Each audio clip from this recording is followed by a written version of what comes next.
예전에는 아버지 어머니의 우리 가정의 아버지 어머니의 대표적인 모델 이미지로 드라마 전원일기의 최불암 씨 또 김혜자 씨가 떠오르게 되었습니다. 근데 요즘은 남편, 아내 그리고 부모님의 대표적인 모델이 바뀌었습니다. 드라마 폭삭 속았수다에 나오는 관식이와 애순이로 바뀌었습니다. 폭삭 속았수다라는 게 제주도 방언으로 수고 많으셨습니다라는 뜻인데요. 이 관식이와 애순이의 1960년대 어린아이 시절부터 시작해서 결혼해서 가정 이루고 자녀들 키우고 또 손주 보는 70대까지의 그 이야기를 담고 있습니다. 그 드라마가 마치 우리 이야기 같고 또 우리 부모님 이야기들 같기에 이 드라마를 보면서 눈물을 흘리지 않은 사람 없다라고 합니다. 저도 이 짤 영상으로만 이렇게 보았는데 저도 마음이 웅크웅크 하더라고요.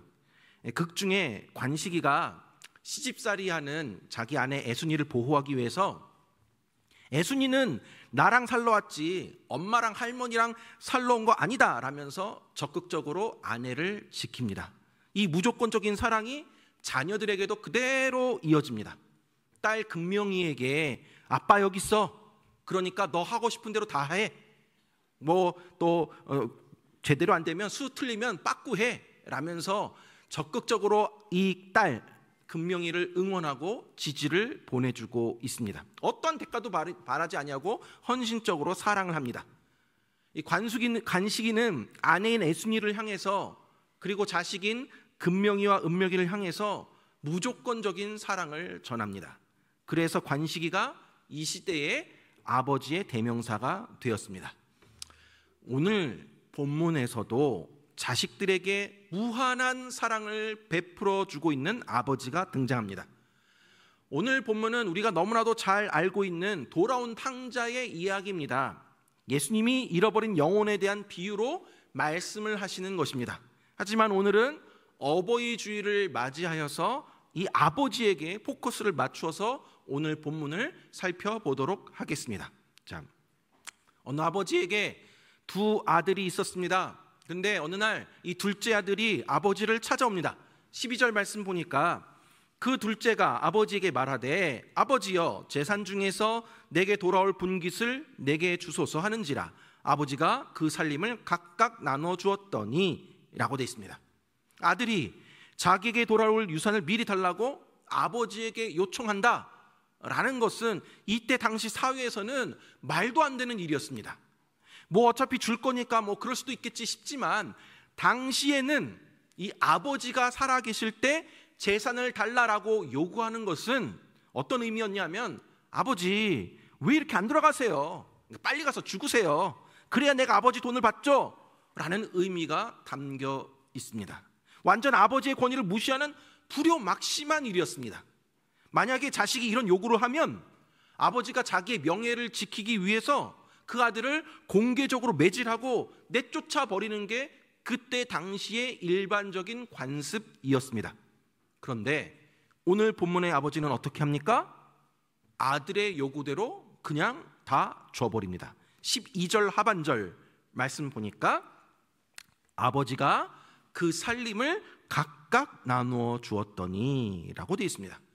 여기 보면 아버지가 단순히 재산을 나눠줬다라고 하지 아니하고 살림을 나눠줬다라고 합니다. 여기서 살림이라는 것은 헬라어로 비오스라는 단어인데 그 뜻이 생명입니다. 그러니까 이 12절의 의미를 다시 설명드리자면 아들은 아버지의 재산 두고 자기가 받을 당연한 몫이라고 말하고 있는데 아버지는 아무 말 없이 자신의 생명을 내어준 것입니다. 이렇게 아버지의 생명을 받은 자식이 잘 살면 좋으련만 어떻게 됩니까? 13절 말씀 보니까 그 후 며칠이 안 되어 둘째 아들이 재물을 다 모아가지고 먼 나라에 가 거기서 허랑방탕하여 그 재산을 낭비하더니 라고 되어 있습니다. 아들은 아버지 재산을 받은 지 불과 며칠 안 되어서 집을 떠나버립니다. 집 나가버립니다. 자기가 이렇게 함으로써 아버지의 마음이 지금 어떠할지에 대해서 조금도 생각하지 않습니다. 그리고 아버지가 넘겨준 그 생명을 가지고 이 아들은 먼 나라에 가서 허랑방탕하게 낭비합니다. 결국에 그 귀한 생명값을 다 탕진해 버리고 맙니다. 14절에서 16절까지 말씀 보니까 다 없앤 후 그 나라에 크게 흉년이 들어 그가 비로소 궁핍한지라 가서 그 나라 백성 중 한 사람에게 붙여 사니 그가 그를 들로 보내어 돼지를 치게 하였는데 그가 돼지 먹는 쥐염 열매로 배를 채우고자 하되 주는 자가 없는지라. 자, 쫄딱 망해버린 아들은 유대인들이 금기시하는 돼지를 치게 됩니다. 그나마 이 돼지 먹는 사료도 없어서 굶주릴 정도로 인생의 밑바닥을 경험하게 됩니다. 그렇게 인생의 밑바닥에 있던 아들이 결단을 하고 집으로 돌아가려고 합니다. 17절에서 19절까지 말씀 보니까 이에 스스로 돌이켜 이르되 내 아버지에게는 양식이 풍족한 품꾼이 얼마나 많은가. 난 여기서 줄여 죽는구나. 내가 일어나 아버지께 가서 이르기를 아버지, 내가 하늘과 아버지께 죄를 지었사오니 지금부터는 아버지의 아들이라 일컬음을 감당하지 못하겠나이다. 나를 품꾼의 하나로 보소서 하리라 하고 라고 되어 있습니다.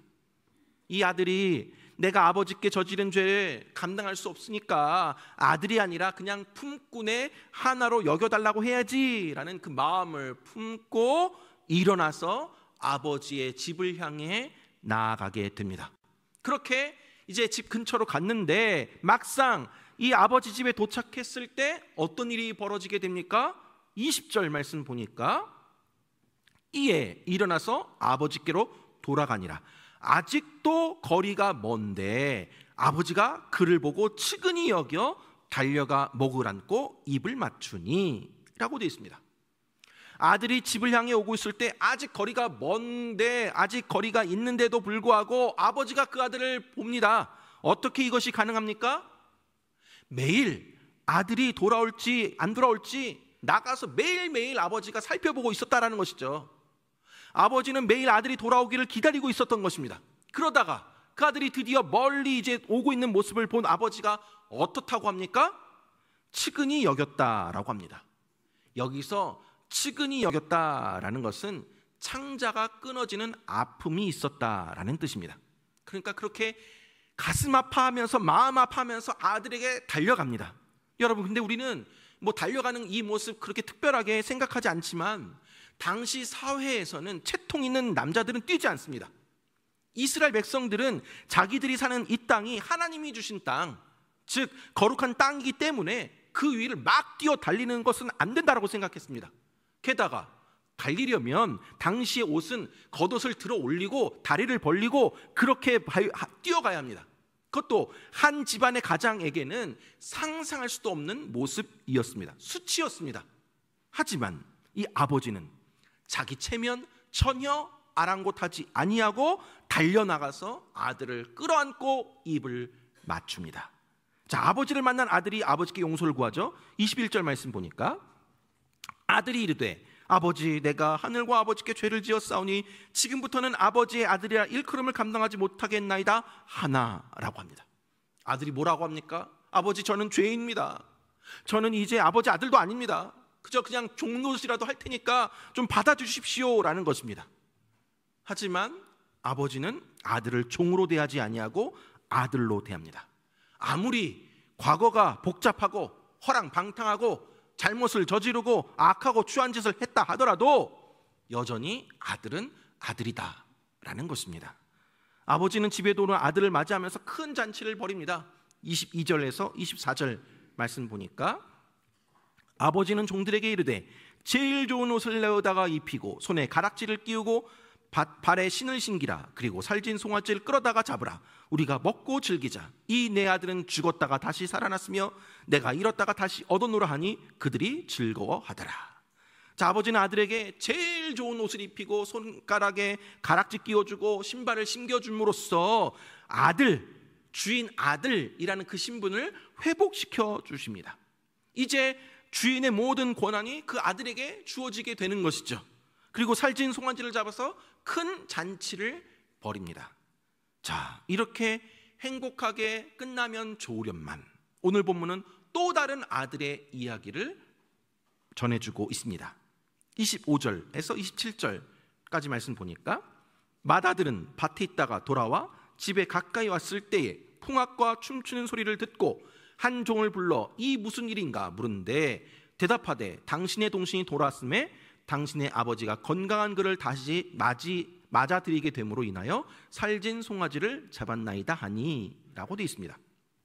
자, 큰아들이 일을 마치고 돌아왔을 때 잔치 소리를 듣고 종을 불러서 이게 도대체 무슨 일인지 물어보게 되죠. 그러자 종이 전해주는 이야기가 무엇입니까? 아버지가 유산받아 나몰라라라고 떠났던 동생 지금 돌아와서 쫄딱 망해서 돌아왔는데 아버지가 그 동생 돌아온 것이 너무나도 기뻐서 지금 잔치를 벌이고 있다라는 것입니다. 그러자 그 큰 아들 반응이 어떻습니까? 28절 말씀 보니까 그가 노하여 들어가고자 하지 아니하거늘 아버지가 나와서 권한대 라고 되어 있습니다. 지금 큰아들이 열받았습니다. 화났습니다. 자기는 집으로 들어가지 않겠답니다. 도저히 그 잔치에 참여할 수가 없겠다라는 것입니다. 그러자 아버지가 집 밖에 있는 그 첫째 아들에게 와서 집에 들어갈 것을 권합니다. 여기 아버지가 나와서 권한대라고 되어 있는데 아버지가 나와서 다독거린다라는 것입니다. 이 권한다라는 의미가 어떤 의미냐 하면 사정하다, 빌다, 구걸하다라는 뜻입니다. 그러니까 지금 이 아버지가 첫째 아들에게 와서 뭐라고 하는 겁니까? 제발 들어가자, 제발 들어가자 하며 빌었다는 것입니다. 간청했다는 거죠. 사정했다는 것이죠. 그러니까 들어오기를 거부하며 분노하는 큰아들에게 아버지가 나와서 막 빌면서 제발 들어가자라고 했다라는 것이죠. 자, 그런데 이 첫째 아들은 왜 자신이 지금 화나는지 아버지에게 말합니다. 29절에서 30절 말씀 보니까 아버지께 대답하여 이르되 내가 여러 해 아버지를 섬겨 명을 어김이 없거늘 내게는 염소 새끼라도 주어 나와 내 벗으로 즐기게 하신 일이 없더니 아버지의 살림을 창녀들과 함께 삼켜버린 이 아들이 돌아오매 이를 위하여 살진 송아지를 잡으셨나이다 라고 되어 있습니다. 여러분, 우리 한글 성경에는 번역이 안 되어 있지만 헬라 원어 성경에 보면은 이 아버지를 향한 아들의 첫 마디가 이두라는 단어를 쓰고 있습니다. 무슨 의미냐면 이것 보세요 라는 뜻입니다. 그리고 한글 성경에는 아버지라고 되어 있지만 원어로는 아버지라는 말을 한 번도 쓰지 않습니다. 그 대신 뭐라고 하냐면 당신이라고 아버지를 지칭하면서 말을 이어갑니다. 그러니까 이 29절을 쉽게 번역하면 어떠냐 하면 이것 보세요. 내가 당신 밑에서 평생 종노릇 했는데 나한테 준 게 뭡니까? 라면서 대드는 것입니다. 적어도 여러분, 둘째 아들, 작은 아들은 아버지를 뭐라고 부릅니까? 아버지라고 부릅니다. 그런데 이 맏아들은 아버지를 뭐라고 부릅니까? 당신이라고 부릅니다. 이런 행동은 사실 아버지에 대한 저주에 해당하는 것이죠. 지금 큰아들이 아버지가 열어놓은 잔치 고의로 가지 않겠다고 하고 아버지를 당신이라고 부르는 거, 이거 아버지 명예를 완전히 수치스럽게 하는 일입니다. 큰아들은 지금 아버지에게 상당히 무례하게 굴고 있는 것입니다. 또한 이 큰아들은 아버지가 자기에게 지금 준 게 없다라고 함부로 말하고 있는데 결코 그렇지가 않습니다. 사실이 아닙니다. 앞서 둘째 아들에게 둘째가 아버지 재산 주세요 라고 했을 때 어떻게 했습니까? 12절 하반절 말씀 보면 아버지가 그 살림을 각각 나누어 주었더니 라고 되어 있습니다. 둘째 아들이 아버지 재산 중에서 자기에게 돌아올 몫을 달라고 요구했을 때 아버지가 둘째에게만 준 것이 아니라 첫째 아들에게도 그때 이미 다 주었다라는 것입니다. 여러분 아시다시피 유대인들은 장자 첫째 아들에게 돌아가는 몫이 다른 아들의 2배였습니다. 그러니까 여기 아들이 둘이니까 아버지가 재산을 셋으로 나눠서 2몫을 큰아들에게 준 것이고 한 몫을 작은 아들에게 준 것입니다. 그러니까 큰아들은 이미 동생보다 2배나 많은 재산을, 엄청난 재산을 받아 가지고 있었던 것입니다. 그러면서도 이런 말을 하는 것이죠. 지금 큰아들은 살아계신 아버지에게 재산 내놓으라 라면서 이 아버지 무시했던 둘째 아들과 별반 차이가 없습니다. 이 두 놈 다 아버지에게 무례하게 행했던 못된 놈들입니다. 못된 자식들입니다. 이럴 때 아버지가 권위 있게 큰아들에게 할 수 있는 일이 무엇입니까? 앞서 둘째 아들 때 말씀드린 대로 공개적으로 매질하거나 동네 밖으로 내칠 수가 있습니다. 아무리 큰아들 장자라고 해도 재산 넘겨줄 수가 없습니다. 그런데 이 큰아들에게 아버지가 어떻게 합니까? 31절, 32절 말씀 보니까 아버지가 이르되 너는 항상 나와 함께 있으니 내 것이 다 내 것이로되 이 내 동생은 죽었다가 살아났으며 내가 잃었다가 얻었기로 우리가 즐거워하고 기뻐하는 것이 마땅하다 하니라 라고 되어 있습니다. 여러분, 지금 아버지가 이 큰 아들을 부를 때 아들이라는 말을 쓰지 아니하고 오늘 본문에 예라고 부르고 있습니다. 이게 헬라어 원어로는 테크논인데 우리식으로 말하자면 이게 어떤 의미냐면 아유 우리 똥강아지라는 표현입니다. 여러분의 자녀들 애칭으로 부르는 것들 있죠? 저희는 뭐 똥강아지라고 이렇게 많이 부르기도 하는데 그런 애칭으로 부르는 것입니다. 이것은 엄청난 사랑의 표현입니다.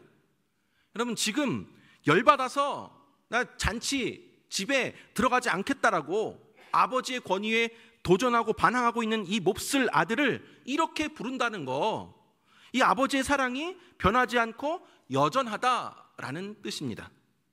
여러분, 큰아들은 자기 동생을 30절에 아버지의 살림을 창녀들과 함께 삼켜버린 이 아들이라고 부릅니다. 동생이라고 하지 아니하고 이 아들이라고 부름으로써 이제 자기와는 상관없이 나랑 관계없는 사람이다라는 취급을 하면서 자기와의 관계를 끊어버렸다라는 의미로 이 아들이라는 표현을 한 것입니다. 그런데 아버지는 뭐라고 합니까? 이 내 동생이라고 부르면서 죽었다가 살아났고 잃었다가 되찾았다라는 것이죠. 그리고 마지막으로는 우리가 즐거워하고 기뻐하는 것이 마땅하다라고 합니다. 이 아버지는 깨어져 버린 가족 관계를 다시 회복시켜 나아가려고 하고 있습니다. 사랑하는 여러분, 오늘 본문의 아버지의 모습을 보면 왜 저렇게 자식에게 쩔쩔매는지 답답할 수도 있습니다. 근데 지금 아버지가 힘이 없어서 자격이 없어서 이 몹쓸 자식들에게 쩔쩔매는 것이 아닙니다. 당시의 관습대로 충분히 매질하고 호통칠 수도 있습니다. 당장 쫓아내도 뭐라고 할 사람이 없습니다. 그러나 그렇게 하지 않습니다. 오히려 가슴을 후벼 파고 집 나간 자식이 언제 돌아올지 매일매일 집 밖에서 기다리고 있고 그 아들이 돌아왔을 때 큰 잔치를 벌여 환영합니다. 또한 동생이 돌아옴으로 인해 열받은 그 아들의 마음을 달래주려고 애쓰고 있습니다. 아버지는 거역하고 불순종하는 두 아들을 오래 참고 또 기다려주고 있습니다. 사랑하는 여러분, 오늘 본문의 아버지의 모습이 바로 우리 하나님의 모습입니다. 하나님은 우리가 이 둘째 아들처럼 당돌하게 하나님께 반항하고 멀리 떠날 때 바로 벌하지 아니하시고 오히려 그런 경험하도록 허락하시면서 깨닫게 하시고 성장하게 하시고 돌아오게 하십니다. 그리고 돌아오면 그 어느 누구와도 기뻐하며 반겨 맞아 주십니다. 또한 우리 하나님은 우리가 맏아들처럼 하나님께 분노하고 성내고 또 하나님 무례하게 굴고 폭발하게 될 때 야단치거나 벌 내리는 대신에 오래오래 아주 참고 기다려주며 달래주고 위로해 주십니다. 하나님이 바로 우리에게 그런 치유자이시고 아버지가 되어 주셨습니다. 왜 그렇게 하셨습니까? 바로 우리를 너무나 사랑하기 때문입니다. 사랑하는 여러분, 우리 부모님들의 모습도 마찬가지입니다. 오늘 본문의 아버지처럼 잘못을 지적하고 벌을 주는 일에 있어서 한없이 약하고 무능력해 보이는 아버지의 모습, 벌을 내려야 함에도 불쌍해서 참아주시는 그 마음, 이것이 바로 우리 부모님들의 사랑입니다. 아무리 자식이 미운 짓 하고 가슴에 대못을 박아도 끝까지 사랑으로 가슴에 품는 것이 우리 부모님들이십니다. 자식이 외출하거나 밤늦게 돌아오게 될 때 언제 돌아올지 밤새 잠 못 주무시고 아들, 딸 돌아오기를 기다리시는 거, 그것이 우리 부모님이십니다. 자식들이 학업 성적이나 또 진로 문제로 인해서 자존감 낮아져서 나는 안 돼, 난 형편없어, 난 하는 것마다 되는 게 없어 라고 말할 때, 아니야, 넌 뭐든지 할 수 있어. 아빠가 여기 있어. 네가 하고 싶은 대로 다 해. 수틀리면 빠꾸, 그렇게 관씨가 얘기했던 것처럼 무한하게 지지를 보내주고, 무한하게 뒤에서 응원해주고, 무한하게 모든 것들 다 제공해주는 거, 그것이 다 우리 부모님의 모습입니다. 자식을 위해서라면 내 몸이 부서지더라도 무엇이든지 다 해주고 싶은 것이 우리 부모님의 마음입니다. 세상 사람들이 자식을 형편없는 나 자신, 내 자식 형편없는 모습으로 존재로 받아보더라도 우리 부모님만큼은 자식들 그렇게 보지 않습니다. 세상 그 누구보다도 귀하디 귀한, 눈에 넣어도 안 아픈 내 자식입니다. 여러분, 아무리 우리 자식들이 나이를 먹어도 우리 부모님 눈에는 여전히 귀여운 똥강아지들입니다. 우리 부모님이 우리를 그렇게 키우셨습니다. 저와 여러분을 그렇게 키우셨습니다. 물론 이제 각 가정마다 상황이 달라서 다 오늘 본문의 아버지 같지 아니하고 또 폭삭 소가수다의 그 관식이 같지 않을 수도 있습니다. 그러나 표현 방식이 다를지라도 자식을 향한 사랑은 어느 부모나 다 똑같은 것입니다. 우리가 그 사랑을 부모님으로부터 받아 또 그렇게 사랑받고 자라온 자식들입니다. 어느덧 그렇게 사랑을 받고 자랐던 우리도 자식을 낳고 키우면서 새삼 우리를 향해 베풀어 주신 부모님의 사랑과 헌신이 당연한 것이 아니었음을 깨닫게 됩니다. 그리고 뒤늦게 정신 차리고 부모님께 더 잘해드려야지, 만난 것 많이 사드려야지, 멋진 곳 구경시켜드려야지 하면 이제 좀 효도 좀 해야겠다라고 합니다. 하지만 안타까운 것은 우리가 철이 드는 만큼 어느새 우리 부모님도 연세가 드시고 기력이 쇠하시기에 자식들이 많은 것을 해드리고 싶지만 마음껏 누리지 못하실 때가 많이 있습니다. 맛있는 거 사드리고 싶어도 우리 부모님들이 제대로 소화를 하지 못하십니다. 멋있는 것 보여드리고 싶어도 다리가 아프셔서 거동하기가 불편하십니다. 그래도 그거라도 좀 더 잘 해드리고 싶은데 그것마저도 기다리지 못하시고 먼저 우리 품을 떠나십니다. 사랑하는 여러분, 우리 부모님은 우리를 위해 평생을 헌신하였고 무한한 사랑을 베풀어 주셨습니다. 그 사랑에 감사하며 부모님이 살아계실 때 더욱 부모님께 순종하며 부모님 공경하시기 바랍니다. 신방 중에 어떤 분이 시집장가 보낸 자식들 전화 한 통 해주는 게 너무나도 행복해요 라고 하시더라고요. 여러분, 기회 있을 때, 부모님 살아계실 때, 우리 곁에 계실 때 더 많이 사랑합니다 말해드리고 더 많이 감사합니다 표현하며 나아가시기 바랍니다. 아울러 우리가 받은 그 사랑, 우리의 자식들을 향해서도 무한한 사랑과 적극적인 지지를 보내는 부모님들 되시기를 주님의 이름으로 축원합니다.